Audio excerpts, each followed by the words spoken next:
এখানকার ভিতরের ডেকোরেশনটা সত্যি এত সুন্দর হয়েছে, মানে কি বলবো। Hello guys, this is Shohil and welcome to my channel. This is the first video on my YouTube channel. তো আজকে আমি এসেছি 25 ডিসেম্বর উপলক্ষে একটি চার্চে। আর এই চার্চটি হলো আমাদের পত্রিকার পাশে অবস্থিত 10 মাইল একটি চার্চ। তো ভিতরে ঢুকেই আমি দেখি পাশে একটা বিরাট মেলা লেগেছে। তো সেটাকে আমি ইগনোর করে চলে যাই সামনের দিকে। আর এটি হলো মেন এন্ট্রান্স, অর্থাৎ সেই মেন চার্চটা, যেখানে সব কিছু খুব সুন্দরভাবে ডেকোরেট করা হয়েছে এবং পাশে একটি বিল্ডিং আছে, সেটাকেও খুবই সুন্দরভাবে ডেকোরেট করা হয়েছে। আর এখানে আরেকটি ফোয়ারা ছিল এবং সেটি কালারিং হওয়ার জন্য সত্যি খুব সুন্দর লাগছিল। আর মেন এন্ট্রান্সে সামনেই খুব বড় করে লেখা ছিল যে যিশু বলেন, আমি পথ, আমি সত্য এবং জীবন। তো আমি দেরি না করে এগিয়ে গেলাম চার্চের ভিতরে প্রবেশ করার দিকে। আর অবশ্যই প্রত্যেক ধর্মকে সমানভাবে রেসপেক্ট করা উচিত, তাই আমি জুতো খুলেই ভিতরে প্রবেশ করার জন্য এগিয়ে পড়লাম।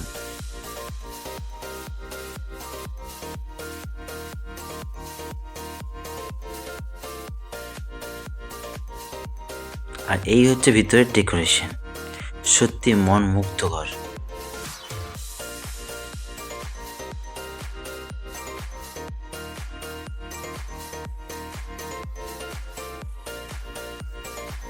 তো এখন আমি ভিতরে প্রবেশ করলাম, আর এখানকার ভিতরের ডেকোরেশনটা সত্যি এত সুন্দর হয়েছে, মানে কি বলবো।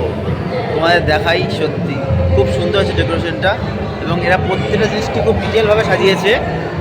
এদের যে মেন জায়গা, মানে যেটা চার্চের সেন্টার পয়েন্ট, সেই জায়গাটা তো আরও সুন্দর করে সাজিয়েছে। তোমাদের দেখায় জায়গাটা।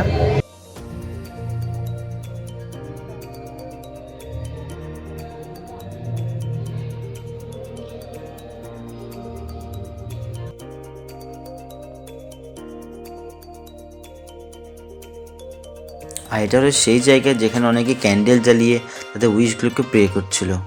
আর এক দাদা প্রে করছিল, সেটাকে আমি দেখলাম। এবং এখানে আমার এক পুরনো বন্ধুর সঙ্গে দেখা হয়, এবং কিছুক্ষণ পরে শুধু তার সঙ্গে না, আরও কয়েকজন বন্ধুর সঙ্গে দেখা হয়। সবাই মিলে অনেক গল্প আড্ডা করে তারপর সেখান থেকে বেরিয়ে যায় বাইরের দিকে। আর বাইরে বেরিয়ে এখানে আরেকটা প্যান্ডেলের মতো করা ছিল, যেখানে একটা থিম ছিল, জানি না কিসের। তোমরা জানলে অবশ্যই কমেন্ট করো।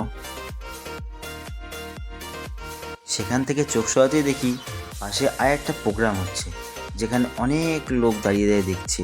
আর একটা ছোট্ট বুনু সেখানে ড্যান্স করছিল। তারপর সেখান থেকে পেরিয়ে আমি আসি সেই মেলার দিকে।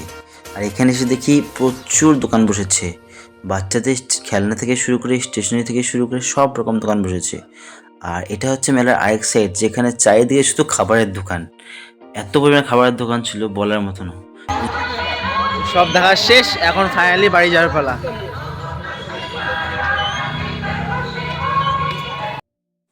ফাইনালি আমি আমার বাইক নিয়ে এলাম আর রওনা দিলাম বাড়ির উদ্দেশ্যে। তো আজকের মতো এই পর্যন্তই, দেখা হচ্ছে পরের ভিডিওতে। বাই।